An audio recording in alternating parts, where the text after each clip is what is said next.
There you go. Good morning, everybody. My name is Yogesh Chavda. I'm the founder of Y2S Consulting, where we talk about brands that operate in stigmatized industries and as well talking about AI and marketing.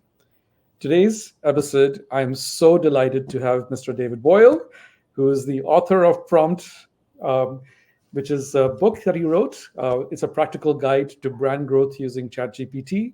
So I hope you have questions for him and for me because this is going to be a fantastic, fantastic show. So thank you, David, for joining us today. Thank you so much. This is such a fun topic.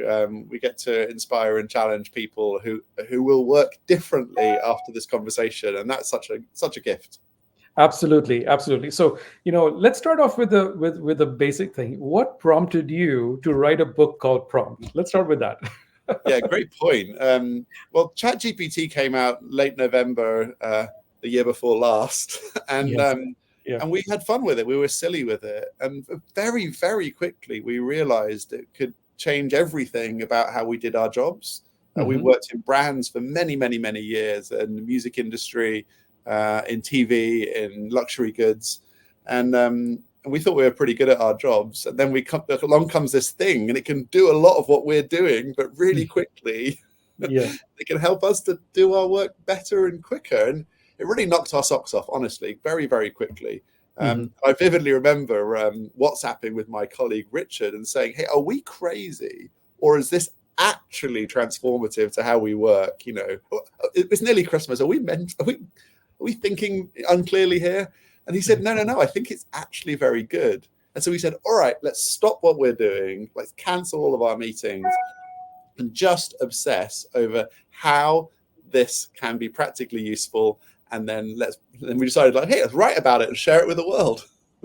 Absolutely. Now that's a great thing because you've actually helped, I'm sure, a lot of people who read the book already in terms of helping them rethink how they're doing their prompts, on tools like ChatGPT, etc. But why don't we start with the basics? Like, what does prompts mean, and how are you approaching this in your book? We'd just love to start with that first. So, yeah, I mean, at the heart of the prompt is really it's very simple. It's being very clear what it is you want.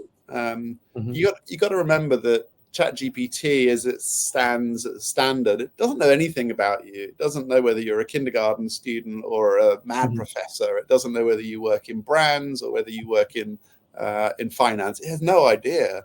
Yeah. And so it's going to answer as though it's got no idea. And so the clearer you are about who you are, what brand you're working on, what audience you care about, what format you want your response in, the clearer you are about all those things, the better it is able to give you what it is that you want.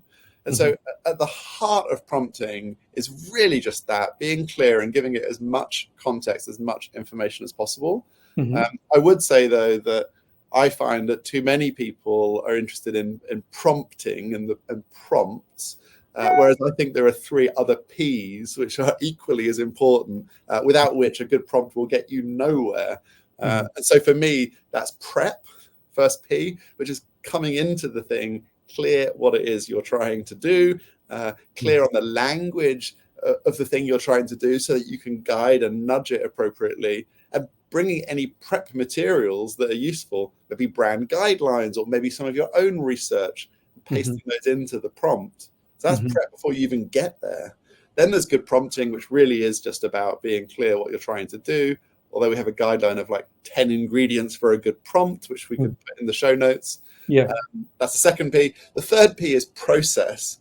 And that means that breaking a complex task down into multiple prompts, multiple steps, and making sure at each step that it does a good job before you go on to the next step. That gives you a much better answer than otherwise.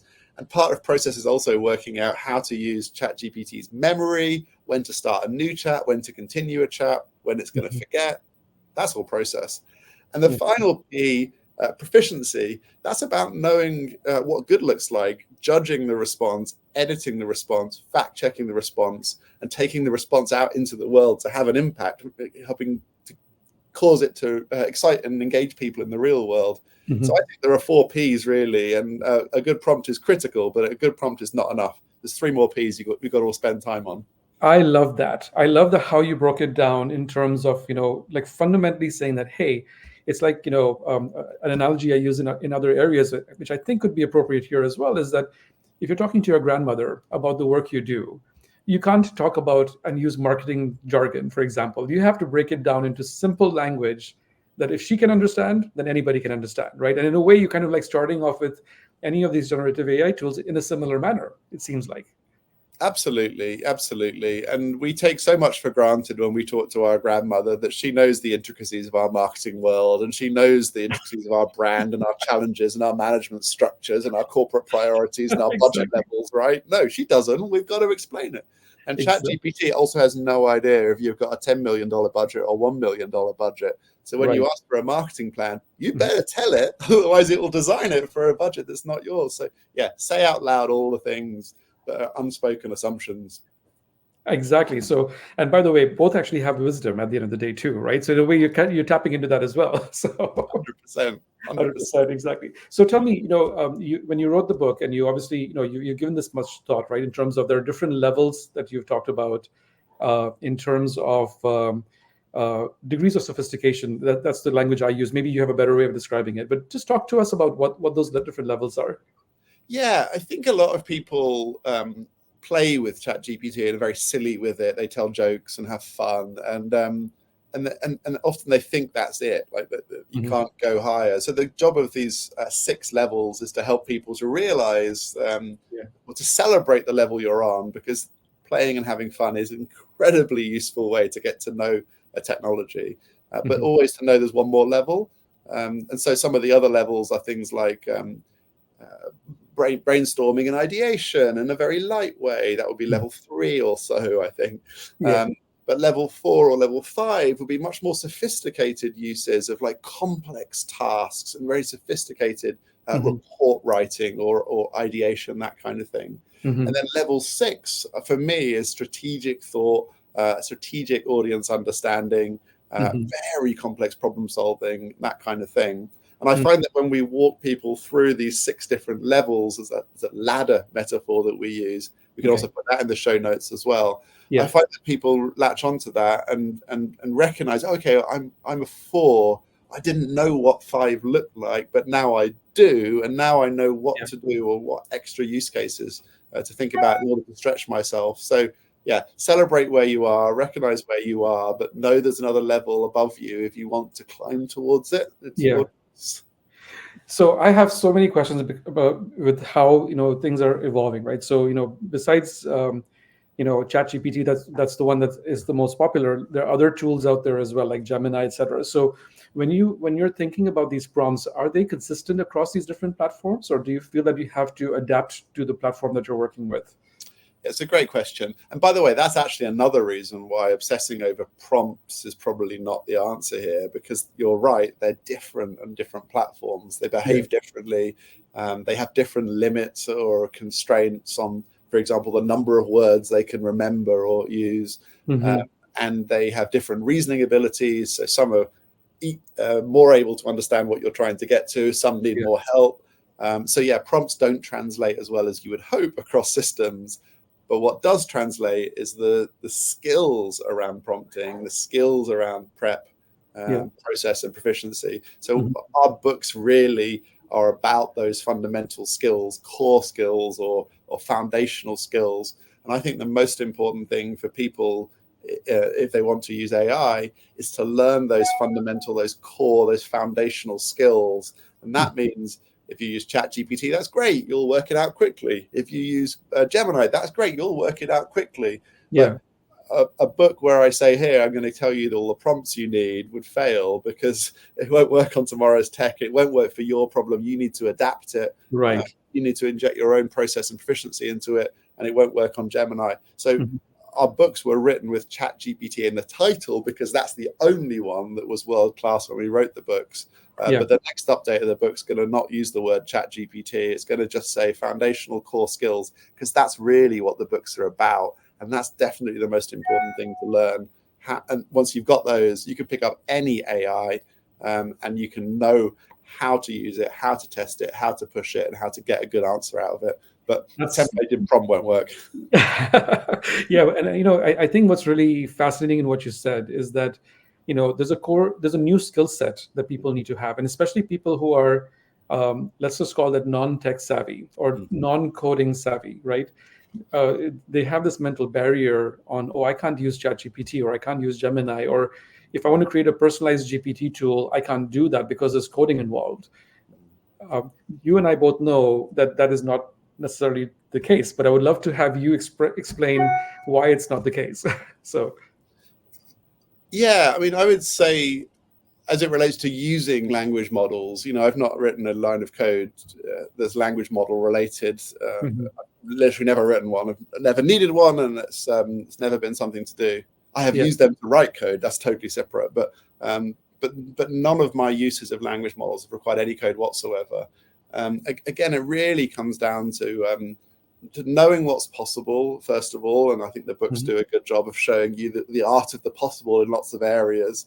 Yeah. And then again, like teaching you the core skills to get there. And the core skills are really simple, like prep. Who doesn't love prep, and who can't understand that? Yeah. Being clear what it is you're trying to do, everyone can do Mhm. that. Having a process, iterating, refining, challenging, going back, giving feedback. We all do that every day with our interns, with our staff, with our partners. It's the same set of skills. And Yeah. then proficiency, using our judgment to critique whether it works or doesn't work. And if it doesn't, that's fine. Give feedback, and it will Yeah. learn. It's no Exactly. different than working with a partner or an intern or a junior colleague. And so, Yeah. you don't need to know anything technical to pick up any of these tools. You just need to approach them with the right mindset. Mhm. As a quote I read on Twitter, and I'm going to forget the author, but he said prompt engineering, isn't about engineering. It's not like precise, rigid, process-driven frameworks of like semi-scientific outcomes. It's Yeah. actually about being uncomfortable with uncertainty. Mhm. It's actually about finding gems in bad responses and saying, well, that's garbage, but that idea is very useful. Yeah. Um, yeah, and knowing what it is you're trying to achieve and giving feedback to help you to get there. None of that's difficult for anybody, but you've got to approach it that way. Because if you're expecting a specific prompt to be very technically engineered and to give very predictable results, you're out of luck.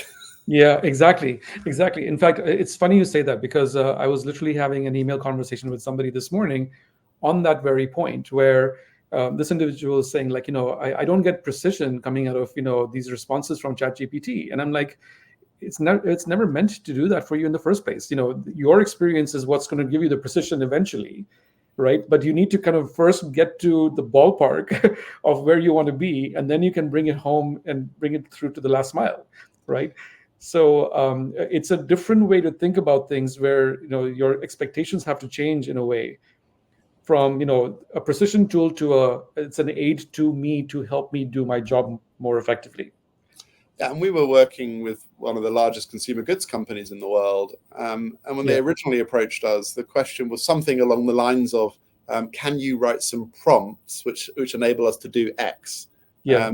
And we said, well, like we can, but it's not going to help you Yeah. because Exactly. you need this skill set, this way of thinking, and Yeah. this approach, this mindset. Actually, we can teach you that. Right. And there was a bit of a disconnect at the start. No, we just want prompts. We want to automate these workflows. We want to take humans out the loop. We want automated, precise decision making with an AI. And I don't think that's the answer. So Yeah. they're completely on board now with this approach. They completely flipped. Yeah. Absolutely is the answer that an AI helps a human to be better and quicker, Yes. have more fun in their work.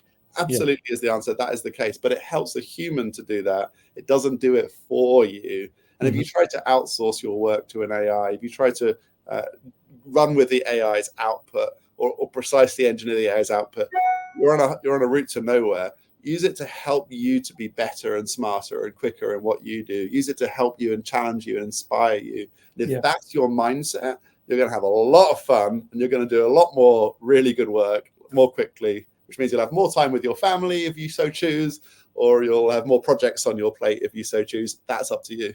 Amazing, amazing. I totally love what you're saying. So let's drill a little bit now. So this whole new space that emerged a few months ago around personalized GPT tools, right?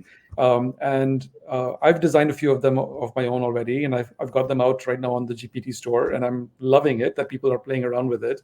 But for people who are not familiar or as familiar with personalized GPT tools, can you explain, how do those tools work in the context of prompts? Because there's a debate happening around that as to, are these personalized GPT tools just taking away all the prompts that would have put in anyways, and it's just simplified my life? Is that the case, or what? Help clarify that. Yeah, it's a great question. I think the way to think about it is ChatGPT itself is a GPT. It's got some rules in the background. Its rules say things like, you are a helpful assistant, act as a helpful assistant. Yes. And it does that very well. And so if you want a helpful assistant, that's a great GPT to go to. It does that, and it goes on a journey with you. If you have a specific task you're trying to do, though, you have to tell it. You have to write a prompt which explains the task, explains ways of thinking maybe, or approaches or frameworks. You have to code that in via a prompt. And what a custom GPT allows is somebody to do that for you and to set the GPT up with a certain set of behaviors or norms that you don't have to worry about. You can just go in and do that thing. So whether it's something like, the simplest one I have is qual transcript summarization GPT. And so it's just hard coded to say, hey, what I'm going to give you now are some qual transcripts. Your job is to read them very carefully and precisely. Do not make mistakes, because that will cause difficulty to the user. Give the user summaries of these transcripts and key insights, but first ask them what it is they're looking for, ask them about their project, and then come up with your own way of summarizing these qual transcripts that meets their needs. If they're not happy, you do it again. So I basically have already written that prompt. And then a user can very simply open it up, put in a qual transcript, and get back a very useful, very well-structured, very thoughtful set of outputs. They don't have to worry about the complexities of being clear about a prompt. It's done for them. So it's kind of semi-automating some of what ChatGPT does. I see the lights in this room are motion sensitive. And Yep, no worries. Well, I'm going to stand and try and turn the lights on. You ask the next question. Yeah, no worries. Go ahead. There we go. I borrowed an office from Sony Music in the UK, and I did not know how the lights work, apparently. No worries at all. So, so the example you gave about summarizing qualitative transcripts. One of the tools I created actually allows you to do an assessment of a brand based on whatever is available online. It could also take proprietary information too, but I'm starting with just the online assessment part of it. And I've prompted it to kind of do the assessment and then write down the brand positioning statement. And I've instructed it to say it's a benefit, reason to believe, etc. Right? And then based on any potential negative perceptions related to the brand, it can also then offer alternative brand positionings to overcome that. And the intent basically of that was to kind of help people in the brand teams say, hey, how should I be doing something differently or not? Should I stay relevant or not? It's intended to help you think through that process. And I thought these personalized GPT approaches enables you in that way. So are there other examples that you've come across from other people, or types of tools that you think would be highly relevant that people should be thinking about? Yeah, I would say I think they're more for beginners than experts. And so, yeah, a good way to use the GPT store is to go in and just get a sense of what people have built. And, and this illustrates interesting use cases. Like, I'd not quite thought of that use case that you described. So that's very interesting.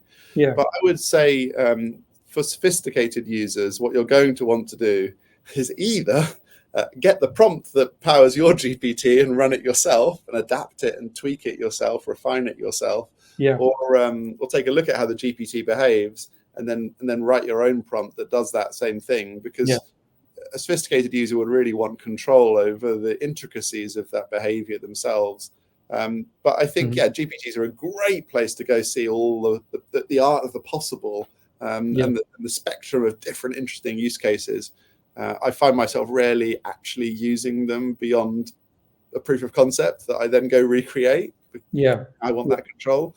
But I think then there's maybe three key dimensions to a custom GPT, and we've talked about one, which is the prompt that architects it, that tells it how to behave, that tells it its rules and goals, and that's recreatable. And in fact, you should own it yourself. The other two aspects, though, I think are number two is uploaded documents. Did you upload any documents to power your GPT? No, I tried it one time, and I found that it was going directly to the documents first instead of going online.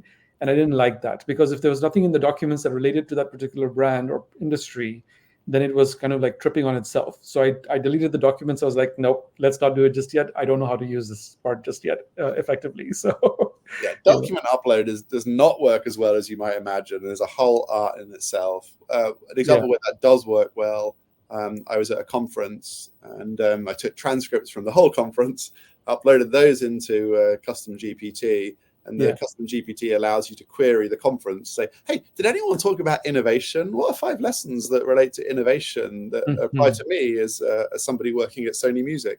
And it will go through the transcripts for you, find interesting lessons, apply them to Sony Music, and it will give you back your answer, which is dead good. So that's one way of doing it, uploading documents. And then the final way of doing it, the final method that custom GPTs deploy is access to APIs. So some of the really interesting ones will take your prompt or your business problem, and it'll say, I'm going to go hit this other API over there, go get some proprietary data for you, and then I'm going to pull it back in, and I'm going to use that in the response. So those last two things you can't replicate as an end user. The prompt you can, but the custom documents you can't, and the APIs you can't. So some of them are really powerful for those reasons. Wow, and that's where it really becomes, I don't want to say technical, but you have to think things through so that you are having the appropriate firewalls, et cetera, in place, especially if you're tapping into proprietary information, et cetera. The API actually should be protecting you, I would imagine, right? It definitely should be. I wouldn't worry too much about that, but it depends on the authentication you've got set up. But all in all, I'd say, the GPT store is a great place to go to explore the art of the possible and to challenge yourself. Mostly, you're going to want to bring it back into your own ChatGPT account and use it your own way. But there will be some great tools you'll find along the way, which will only be possible using a custom GPT, and they really do add lots to the experience. Right. So, as you're thinking about, you and I met at the conference, the TMRE conference in Denver back in, I think, October of last year, right? And you led an entire day on AI, right? You've obviously had a lot of people interacting with you, subsequently. As you're looking through to 2024 and into 2025, what are the 2 or 3 emerging signals or trends that you're picking up right now? I'm just curious to hear what you're seeing in that space. I think the first thing that stands out to me is that we're still very, very early in this. So most people are still not using ChatGPT or other language models for most of the day. Many people have picked up 1 or 2 use cases. That's great. But the real power is when you integrate it into your all of your work and all of your life. And most people are not there yet. So it's still very, very early in this journey. I think that's the first point. I would really advocate for foundational skills, these 4 Ps and the book, and a base level of employee engagement. Many organizations are obsessed by we could do this one thing really well. Great, that's a good use case, but you're missing out on all day, everyday benefits of people doing every task they do better. And so day-to-day skills, I'd really, really advocate for that. That's number 1 for me. Number 2, I think AI in everything. And so every single market research platform, every single service is having AI added into it. And that's incredible because it unlocks awesome new powers in tools. Zoom does a summary of your meeting for you, which it emails out, which I find to be very, very, very good. And boy, is it helpful to do nothing extra in my life, but just to have great summaries in my inbox. Awesome implementation of AI. Yeah. Other services promise the world with their AI implementation and suck up your time because they don't quite do what they're supposed to do. Yeah. And so for every benefit out there, there's a Yeah. lot of wasted time. I won't name names, but there's one service that everybody will be familiar with. The AI does not work the way it's supposed to work. I am unable to get it to do the thing I want reliably. And I've been emailing their head of product again today with more examples. I can't tell you how much time I've wasted giving them feedback and suggestions for how to make it actually work. It doesn't. And so we're going to lose a lot of time on like false starts. AI everywhere is awesome. It's going to be brilliant, but there's a lot of garbage out there right now, rushed to market products. So be very careful. And I would argue that's where learning the foundational skills does you a benefit, because you know how to test all these AIs, you know what they should be capable of, and you know how to work around all these quirks and foibles. So AI everywhere would be definitely the second tool. And I think you touched on the third thing that stands out for me, and that's personalization. So that's AIs that really already know who you are and where you work and what kind of budget you have. And in my ChatGPT custom instructions, it knows about my kids and my wife and my ex-wife and where I live and my weaknesses, because when I ask it for advice for an upcoming meeting, it knows that I tend to overpromise. So it helps me to not make that mistake again, you know? And so AIs that really know you, that understand you, whether it's professional or personal or preferably both, you know, that's coming in lots of innovations, and that will make prompting a lot easier, because you don't have to keep telling it all the time who you are. It has a deep understanding of what type of language you prefer and what your issues and challenges are. I want to pick up on that thread that you talked about, because again, another experience that I had in the last 10 days, I can't mention certain things because I actually got a cease and desist on this one. So, you know, it was a pretty interesting situation. But the other thing that I picked up on, and for me, it's a new thought, and you kind of like touched about it in the context of yourself. But these tools, right? Even if you're using online information to analyze a brand or a product or whatever, or even an industry, can actually expose flaws, right? It can expose, also potentially even, future plans for a brand, even though they have put nothing out online. But if you do an assessment of the brand just based on online information, you can potentially predict what they're going to do next. And that was something that I had never thought about until literally in the last 48 hours. And I'm like sitting there thinking, wow, this is something new. And it's not only is it powerful, right, but at the same time, it's scary at the same time as well, right? So, so it's I don't know if you've ever faced that situation. I certainly just went through it. So, it just got me thinking, so I'm just curious to hear if what your thoughts are on that. I mean, I think that what springs to mind is that my mental framing of what these models are and what they enable in the world, and that mental framing, how we describe it in training sessions, is think of it as though it's read the sum total of publicly available human knowledge, which is not that remarkable because we can Google all that knowledge, right? We can access it all right now ourselves. What's remarkable is that when we Google it, we can find 1 or 2 pages, 3 or 4 pages, 5 or 6 pages, and we could read them. But drawing the dots between them all, remembering them all, even that small number is beyond us, really.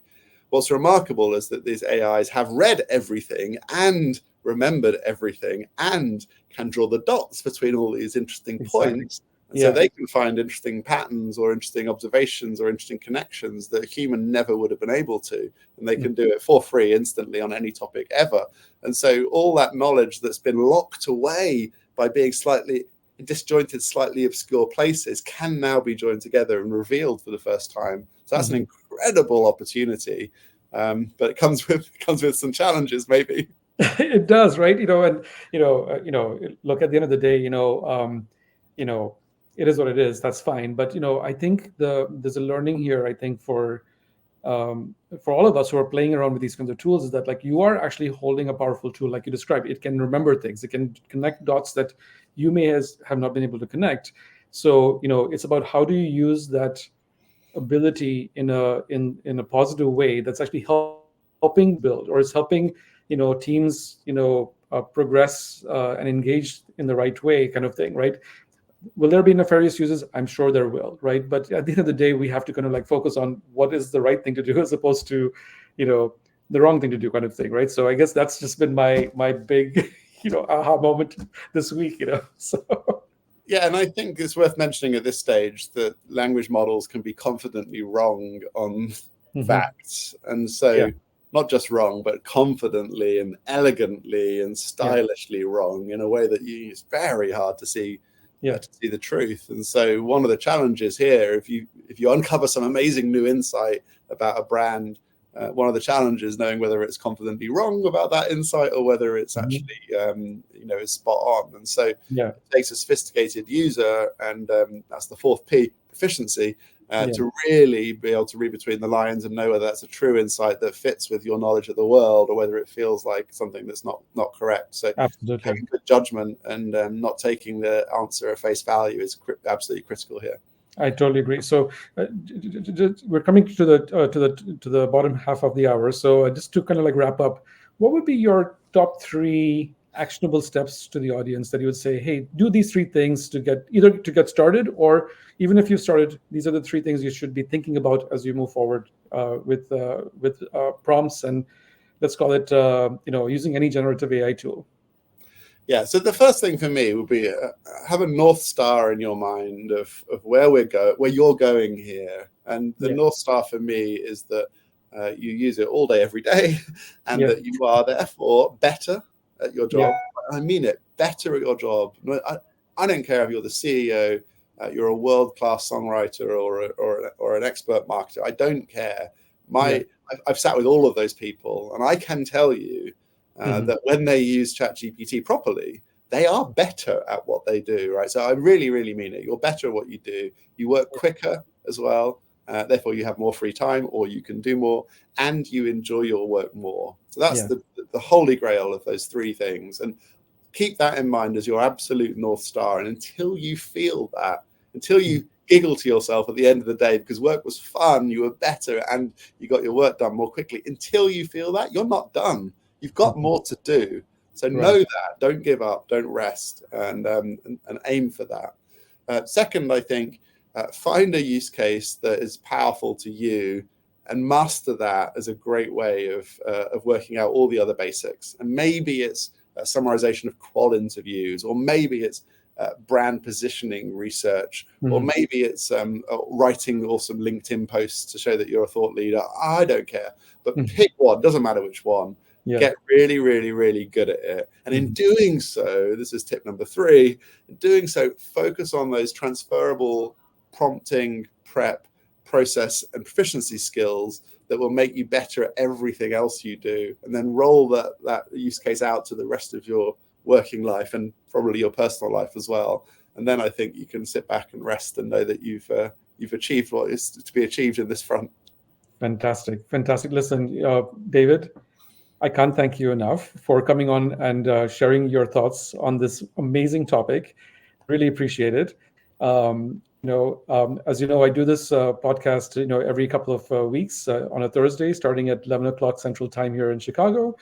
I have another one coming up in 2 weeks' time where I'll be interviewing Jennifer Mancusi about trends in marketing in 2024. So that's going to be my next topic that's coming up. So if anybody wants to join, they're welcome to join. David, of course, you're welcome to join as well. All right. Yeah. Yes. So thank you again for your time, and have a great day, everybody. So we'll just end the podcast now.